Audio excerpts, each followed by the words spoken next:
Cyber বিশেষজ্ঞ সম্মজিৎ মুখোপাধ্যায় রয়েছেন আমাদের সঙ্গে সরাসরি। সম্মজিৎ বাবু, এটা তো একটা নতুন থ্রেট। কিছুদিন আগেই প্রধানমন্ত্রী তিনি এই ডিজিটাল অ্যারেস্টের কথা উল্লেখ করেছিলেন, সতর্ক থাকতে বলেছিলেন।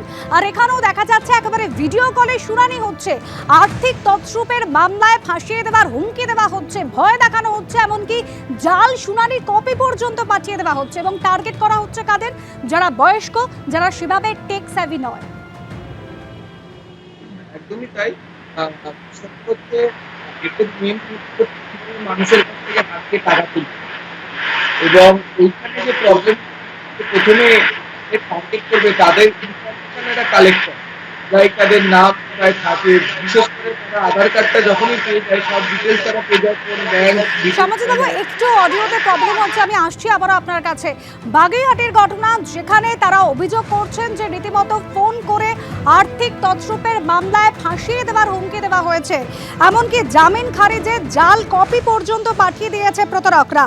প্রতারকদের বলে দেওয়া অ্যাকাউন্ট প্রথমে আর্থিক তছরূপের মামলায় ফাঁসিয়ে দেওয়ার হুমকি দেওয়া হয়, এমনকি অ্যাকাউন্ট ফ্রিজ করে দেওয়া হবে, এই হুমকি পর্যন্ত দেওয়া হয়েছে বাগুইআটির দম্পতিকে। সেলস ট্যাক্সের প্রাক্তন অফিসার ছিলেন তিনি, তাকে এবার হুমকি দেওয়া হচ্ছে, ফাঁসিয়ে দেওয়ার অভিযোগ দেওয়া হয়েছে। এবং তার কাছে যখন ফোন আসে তারপর অ্যাকাউন্টে 12 লক্ষ টাকা আরটিজিএস করার নির্দেশ দেওয়া হয়। এমনকি এখানেই উদ্বেগজনক পরিস্থিতি, কারণ সিবিআই অফিসার পরিচয় দেওয়া হয়েছিল। ফোন যখন করা হয়েছিল, প্রতারকরা যখন ফোন করেছিল, সিবিআই অফিসার পরিচয় দিয়ে ভিডিও কলে কোর্টেই শুনানির প্রক্রিয়া শুরু হয়েছিল। তারপর 12.5 লক্ষ টাকা হাতিয়ে নেওয়া হলো। এখনো পর্যন্ত পুলিশ কিন্তু কাউকে গ্রেফতার করতে পারেনি।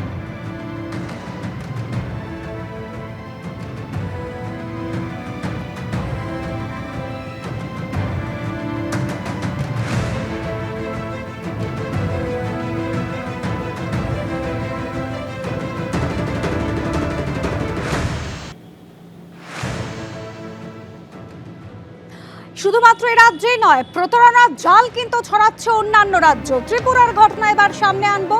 তিনি হচ্ছেন অবসরপ্রাপ্ত স্বাস্থ্য অধিকর্তা। তাকেও একই রকমভাবে ফোন করা হয় এবং ফোন করে 3 দফায় 70 লক্ষ টাকা হাতিয়ে দেওয়া হয়েছে।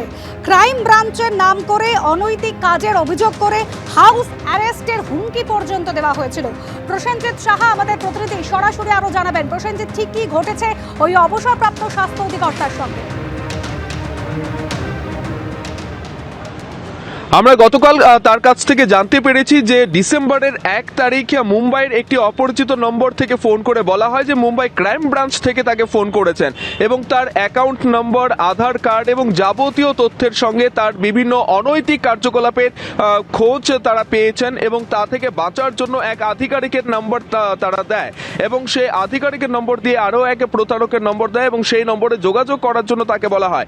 সেই নম্বরে যোগাযোগ করতে গেলে তাকে বলা হয় যে এমন একটি ভয়ঙ্কর কোনো অভিযোগের সঙ্গে তাকে তার নাম পাওয়া গেছে, যা থেকে বাঁচতে গেলে তড়িঘড়ি তাকে বেশ কিছু পদক্ষেপ গ্রহণ করতে হবে এবং তাদের কথা অনুসারে তাদেরকে কিছু কাজ করতে হবে এবং এতটাই গোপনীয় রাখতে হবে বিষয়টা যেন তার ছেলে, মেয়ে এমনকি স্ত্রীকে পর্যন্ত এই বিষয়টি না জানানো হয় এবং যদি কেউ জানতে পারে তাহলে লাইফ থ্রেট হতে পারে বলেও কিন্তু ভয় দেখানো হয়েছে তাকে।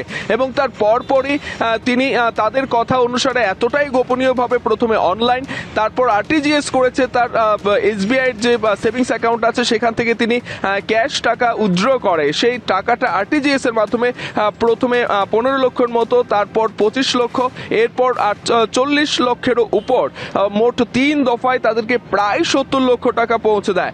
তারপর যখন তার সম্বিত ফেরে এবং তিনি বুঝতে পারেন যে প্রতারণার খপ্পরে পড়েছেন এবং গতকাল রাতে গোমতী জেলার অন্তর্গত রাধাকিশোরপুর থানায় এসে একটি লিখিত মামলা করেন।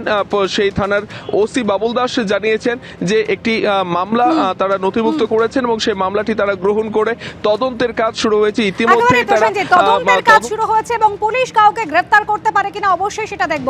অবসরপ্রাপ্ত স্বাস্থ্য অধিকর্তা কানুলাল ভৌমিক, যিনি এই 3 দফায় তাকে ফোন করে তার কাছ থেকে 70 লক্ষ টাকা হাতিয়ে দেওয়া হয়েছে, কি বলছেন তার ভয়াবহ অভিজ্ঞতার কথা শোনাবো। কত টাকা নিল আপনার থেকে প্রতারিত করে? 68 লাখ। কয় দফায় আপনার কাছ থেকে টাকাগুলো নেওয়া হয়েছে? 3 দফা। মানে আপনাকে কিভাবে আপনাকে ফান্ডে ফেলিয়েছে? আপনার জেল জরিমানা হতে পারে যদি আপনি ন্যাশনাল সিক্রেট অ্যাক্ট যদি ভঙ্গ করেন, আপনি কাউকে জানাইলে পর আপনার মিসেস তো জানাবেন না, আপনি কি এমন কোনো কেসের সাথে কি জড়িত ছিলেন আগে? না, তো আপনি এত ভয়ভীতি মানে থাকার কারণ কি? কারণ হচ্ছে ওই যে বললো যে ফ্যামিলি ছেলে মেয়ে যে কোনো দিতে পারে এবং আপনারাও এরা ইয়ে করতে পারে।